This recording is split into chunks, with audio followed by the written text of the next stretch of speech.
Good morning, everybody. Um, on behalf of my daughter Jules, my family and I would like to thank the Placer County DA's office and the special detective assigned to my daughter's case, Patrick Craven. I don't know if I can say his name. Okay, thank you. Um, they worked endlessly and diligently to bring justice for Jules.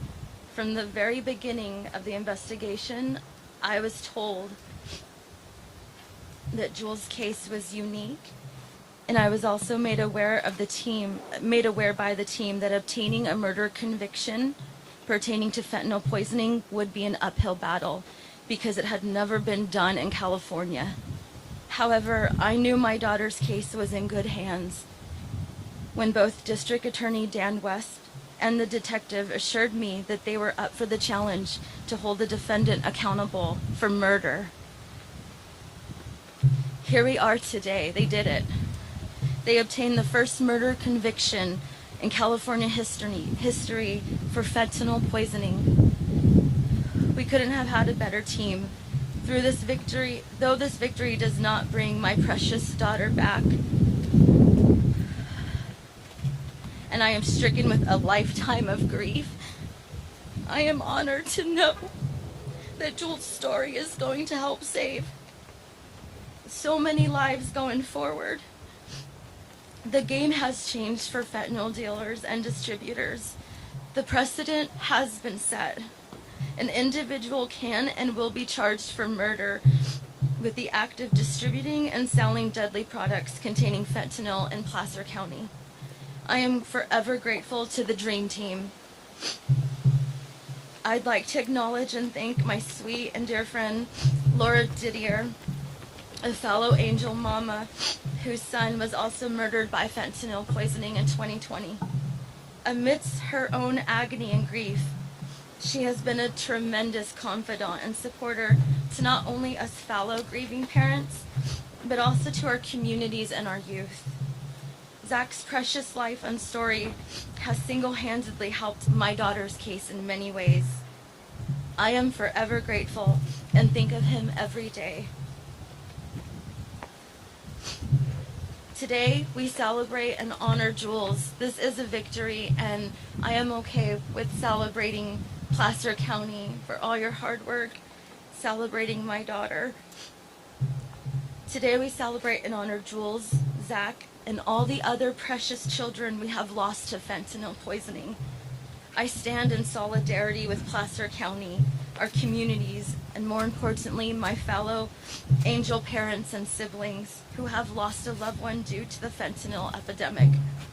Our children will not be forgotten. We will honor them by advocating and continuing to help make the changes that our state and country need to better protect our youth. Thank you.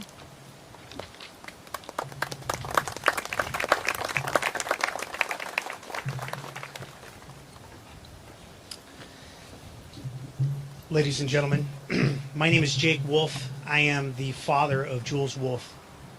I just want to start out by sharing some gratitude that I have on this day. I know it's a difficult time for me and my family. It's a difficult time for the entire community that grieves the loss of a beautiful light like my daughter Jules.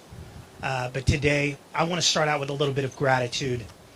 I really want to take a moment to thank first off, I want to thank God because regardless of what has been going on in our life recently or what's been going on in our community recently, I can feel God with me.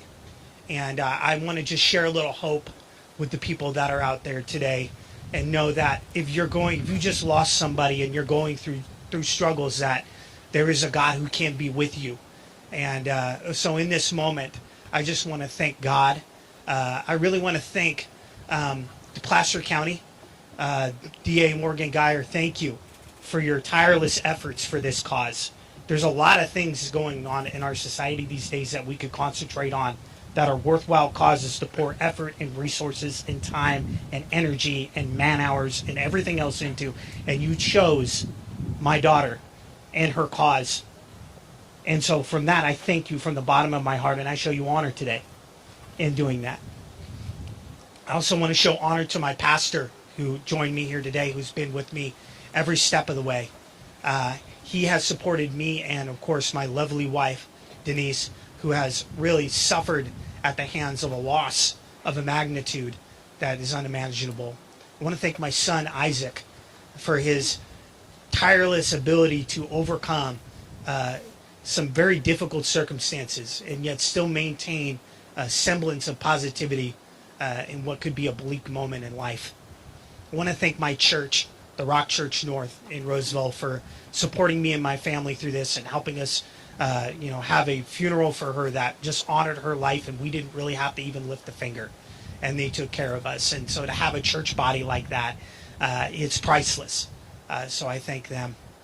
I want to thank all my friends, and I want to thank the community that has lifted up. I want to thank Tony Thurmond and the California Department of Education, who I have worked with over the last 3 years as an employee, who supported me through some of the most difficult times of my life, and was understanding when I had to take time off, and being there for whatever I needed, and his tireless commitment and the Department of Education's tireless commitment to ensuring that this gets brought to light for the many students that are out there that are being objected to this threat, and then also are currently overcoming fentanyl themselves. And many that don't know, me and my wife and my pastor, we have a faith-based recovery program called Saved and Sober in Roseville. And in that program, we have people that come in that are recovering from fentanyl, and young people that come in that are recovering from fentanyl.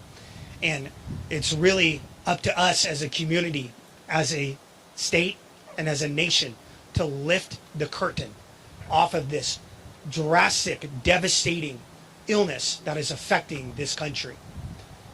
Fentanyl is killing people everywhere. My daughter is one of those people. I am thankful that today, that my daughter was one of the lucky ones that was able to receive some semblance of justice for a crime that goes beyond comprehension.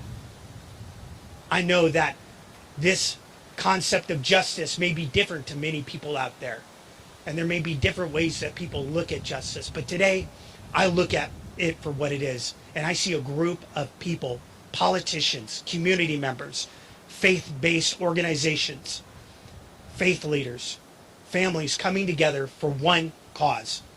One pill can kill. And in this case, it did. So I hope that today, if anybody takes anything away from this show that's going on here, it's that you can make a difference. We can all make a difference.